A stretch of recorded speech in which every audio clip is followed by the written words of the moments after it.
Welcome guys. आज का topic है बेसिक्स ऑफ स्टॉक मार्केट। ये टॉपिक जरूरी है अगर आप स्टॉक मार्केट में इन्वेस्ट करते हैं या करना चाहते हैं, बिकॉज बेसिक नॉलेज ही अगर नहीं है तो आप कैसे प्रॉपरली इन्वेस्ट कर पाएंगे। आइए लाइन बाय लाइन पॉइंटर्स को बिना टाइम वेस्ट किए डिस्कस करते हैं। सबसे पहला, शेयर्स क्या होते हैं, व्हाट आर शेयर्स। तो किसी कंपनी का अगर आपको ओनर बनना है, मालिक बनना है, तो आपको उसके शेयर्स खरीदने होंगे। अगर आप किसी कंपनी का 5% शेयर खरीद लेते हैं तो आप उसके 5% मालिक बन जाएंगे। 10% खरीदते हैं तो 10% मालिक बन जाएंगे। एग्जाम्पल के तौर पे मान लीजिए एक कंपनी है XYZ लिमिटेड और उस कंपनी के अंदर टोटल 100 शेयर्स है और आप उसके 10 शेयर खरीद लेते हैं, मतलब 10% शेयर्स आप खरीद लेते हैं, तो आप XYZ लिमिटेड के 10% ओनर बन जाएंगे। तो बहुत सिंपल है। ओनरशिप अगर आपको चाहिए किसी कंपनी का तो आपको उसके शेयर्स खरीदने होंगे। ठीक है। नेक्स्ट पॉइंट आता है SEBI, the security and exchange board of India.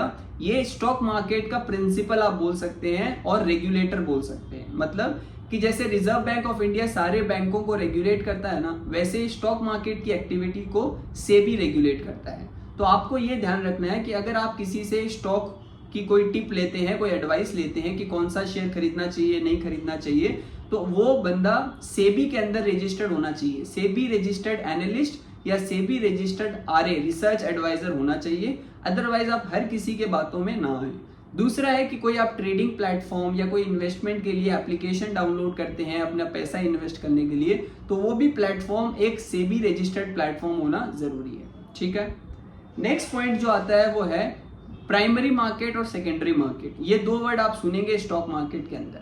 तो किसी भी कंपनी का अगर आपको शेयर खरीदना है तो या आप उसको प्राइमरी मार्केट से खरीद सकते हैं या सेकेंडरी मार्केट से खरीद सकते हैं। तो प्राइमरी मार्केट क्या है कि कोई कंपनी जब अपना आईपीओ लेके आता है, मतलब इनिशियल पब्लिक ऑफरिंग, आईपीओ, तो वो पहली बार पब्लिक से पैसा उठाता है और पब्लिक को अपने शेयर्स देता है। ठीक है। आईपीओ के पहले आपको वो शेयर पब्लिकली अवेलेबल नहीं मिलेगा, तो आईपीओ के थ्रू कंपनी पहली बार पब्लिक से पैसा उठाता है।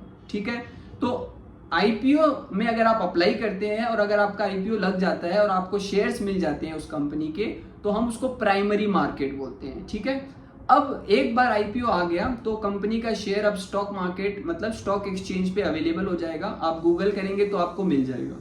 अब जब आप स्टॉक एक्सचेंज से उसको परचेज करेंगे तो उसको सेकेंडरी मार्केट बोलते हैं। ठीक है। सो प्राइमरी मार्केट में आप डायरेक्टली कंपनी से शेयर खरीदते हैं और सेकेंडरी मार्केट में आप स्टॉक एक्सचेंज पे शेयर्स को बाय या सेल करते हैं। तो प्राइमरी मार्केट और सेकेंडरी मार्केट का कॉन्सेप्ट क्लियर है। नेक्स्ट आता है स्टॉक एक्सचेंज।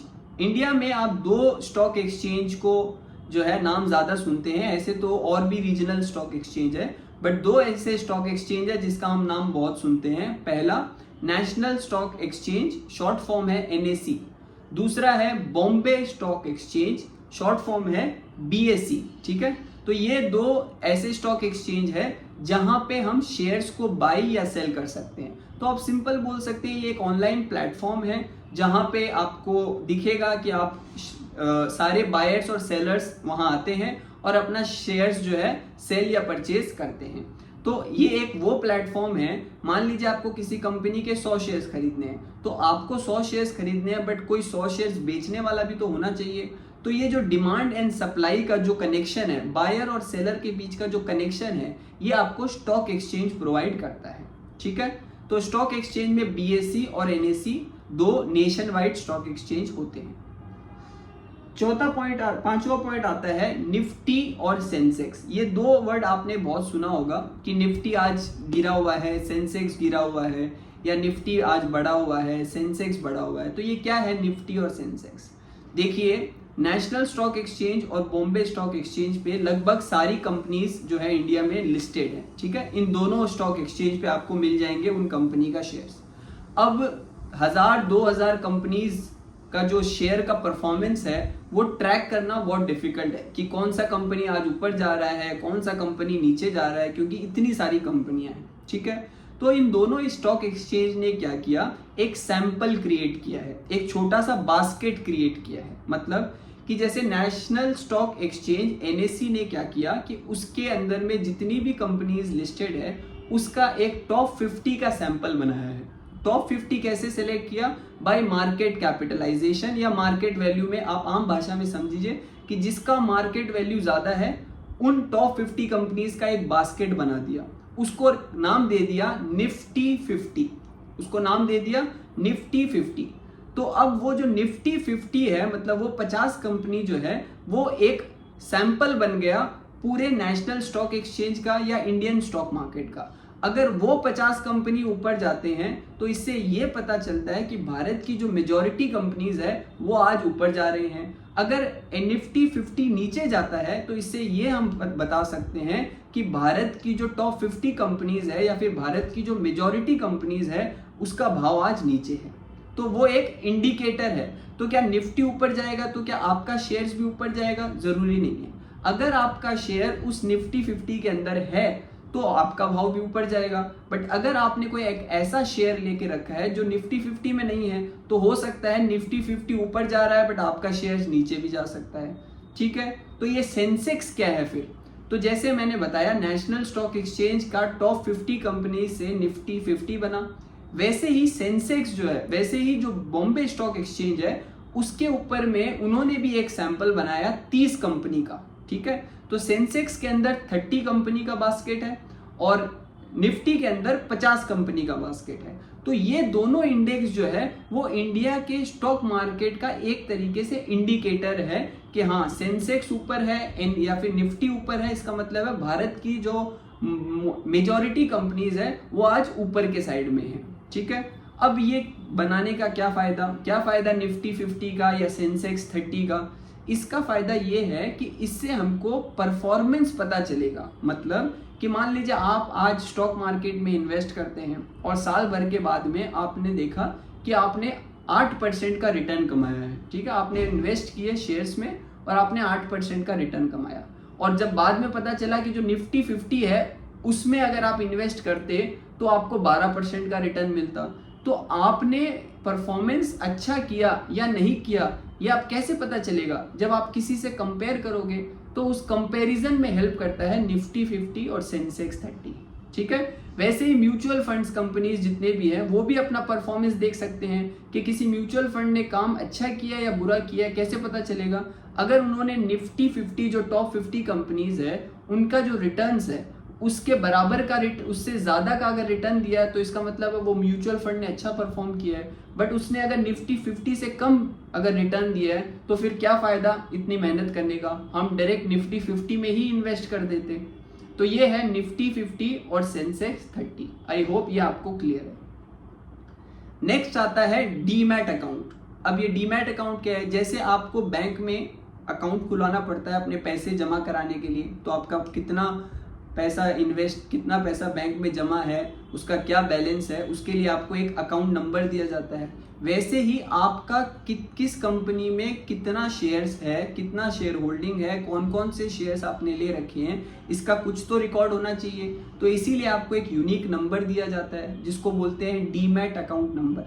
ठीक है, तो जैसे आप बैंक अकाउंट खोलते हैं वैसे ही शेयर्स के लिए आपको एक अकाउंट खोलना पड़ता है जिसको हम बोलते हैं डीमैट अकाउंट। ठीक है, नेक्स्ट आता है डिपॉजिटरीज। अब ये डिपॉजिटरीज क्या है? जैसे आप बैंक अकाउंट खुलवाने के लिए Kotak bank, HDFC bank, SBI या कोई भी बैंक में आप जाके अकाउंट खुलवाते हैं, वैसे ही डीमैट अकाउंट खुलवाने के लिए 2 फैसिलिटी अवेलेबल है। एक कंपनी का नाम है CDSL, central depository service limited. दूसरी कंपनी का नाम है NSDL, national security deposit limited. तो ये 2 कंपनी जो है वो डीमैट अकाउंट खोलने का सर्विस प्रोवाइड करता है। तो आप किसी के अंदर भी अपना अकाउंट खुलवा सकते हैं, दोनों ही अलाउड है।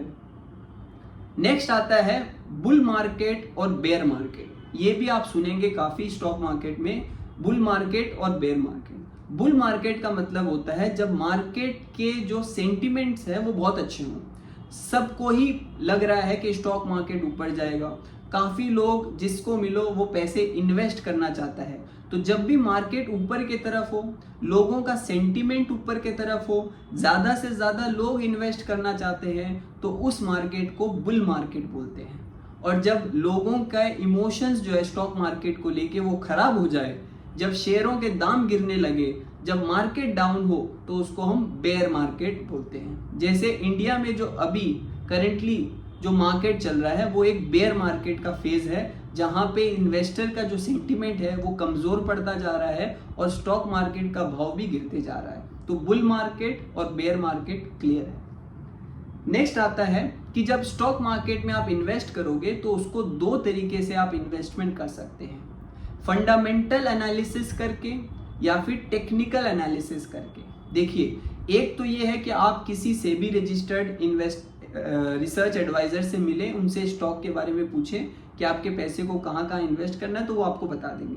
दूसरा तरीका है कि आप खुद भी तो नॉलेज ले सकते हैं, खुद भी, जैसे आप ये वीडियो देख रहे हैं वैसे ही हम आगे फंडामेंटल एनालिसिस का भी वीडियो करेंगे।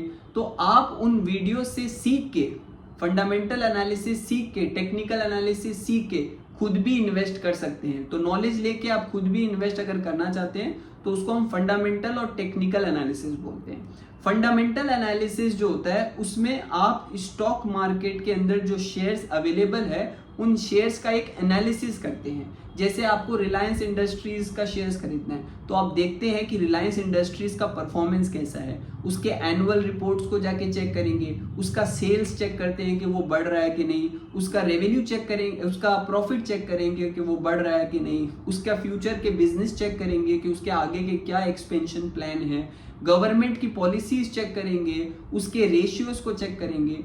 तो कंपनी का एक तरीके से पूरा इन्वेस्टिगेशन जो किया जाता है उसको हम फंडामेंटल एनालिसिस बोलते हैं।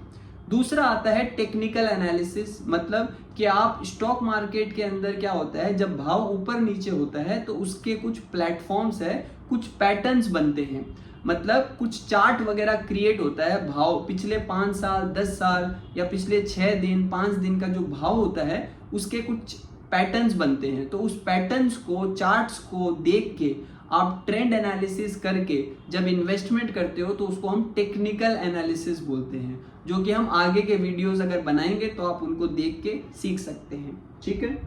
फिर आता है कि स्टॉक मार्केट में जब आप इन्वेस्ट करते हो तो आपके दो तरीके का नजरिया होता है। एक, आप उसको डे टू डे बिजनेस के तौर पे करना चाहते हो, मतलब आप रोज खरीद के रोज बेचना चाहते हो या एक दिन में खरीद के 2 दिन के अंदर बेचना चाहते हो, उसको हम ट्रेडिंग बोलते हैं कि आप शेयर्स का ट्रेड कर रहे हैं बिजनेस के तरीके से। ठीक है। और दूसरा तरीका होता है कि आपको ट्रेडिंग नहीं करना, आपका अलग से बिजनेस है, आप जॉब करते हैं, बट आपको अपने पैसे को बढ़ाना है, निवेश करना है और वेल्थ क्रिएट करना है, तो उसको हम बोलते हैं इन्वेस्टिंग। तो जब आप लॉन्ग टाइम के हिसाब से इन्वेस्ट करते हो 5 साल 10 साल तो उसको बोलते हैं इन्वेस्टिंग। लेकिन अगर आपका मोटिव है कि नहीं, आपको रेगुलरली प्रॉफिट अर्न करना है, बाई सेल करना है, तो उसको हम बोलते हैं ट्रेडिंग। ठीक है। तो ये कुछ इंपॉर्टेंट स्टॉक मार्केट के बेसिक पॉइंट्स थे जो हमने डिस्कस किए। अगर आपको कोई डाउट हो तो आप मुझे कमेंट बॉक्स पे ज़रूर लिखें। अगले वीडियो में हम कोशिश करेंगे कुछ और पॉइंटर्स जो बेसिक्स को कवर करते हैं उसको भी हम कवर करेंगे। चैनल को फॉलो ज़रूर करें। Thank you.